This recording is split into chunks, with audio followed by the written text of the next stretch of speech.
this clip, we will discuss managing returns and credits. Customers return material and expect credit. We need to be careful as we process the credit. Did the customer buy the material from us? Was this a special order product? If so, when was it purchased, and can it be returned to the manufacturer, and will there be a restocking fee? Is the product damaged? If so, did we receive it damaged? Did we damage it when picking or delivering? Did the customer cause the damage? Translated, we need to move slowly. Unless, of course, it is a counter return for a stock item, and the item can be returned directly to the shelf. Once again, we use sales order entry to process the return.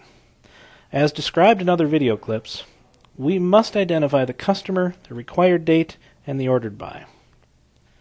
With the cursor positioned in the quantity unit column, enter a negative quantity equivalent to the quantity being returned. Identify the product. This action will automatically take us to the return goods verification screen. If the customer knows the sales order number, that is the Eclipse generated number, or has paperwork with them, enter that number, or if there is a barcode, scan that number into the original sales order field.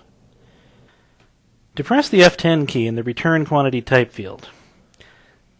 If this return is at the counter, and it is stock material in a condition to be resold, and we promise to put the item back on the shelf where it belongs, its primary location, then we can select the S-Stock option.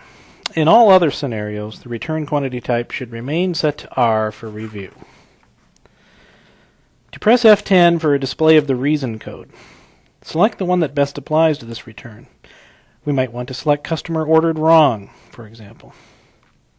The restocking price fee is a percentage of the original sales price that can be applied to the credit. There could also be a restocking fee from the manufacturer, and that needs to be taken into account. Depress Escape. If we made an entry in the original sales order field, we will be returned to the body screen. If we made no entry in the original sales order field, then Eclipse displays all the tickets for the customer that include that item being returned.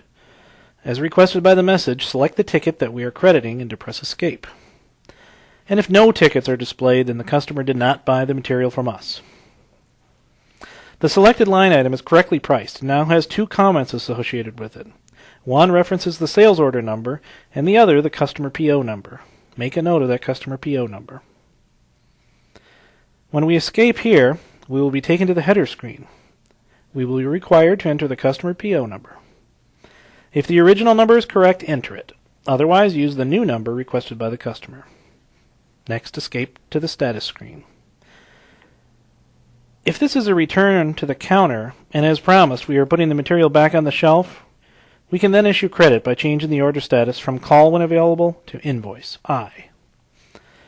Enter a ship via of returned goods. If this is a return for cash, then we also need to go to the total screen, so depress Alt-T for totals. If the credit is to be applied to a credit card, depress Alt-R, and we will then be taken to the credit card authorization screen, and we can process the credit as described in the counter sales clip.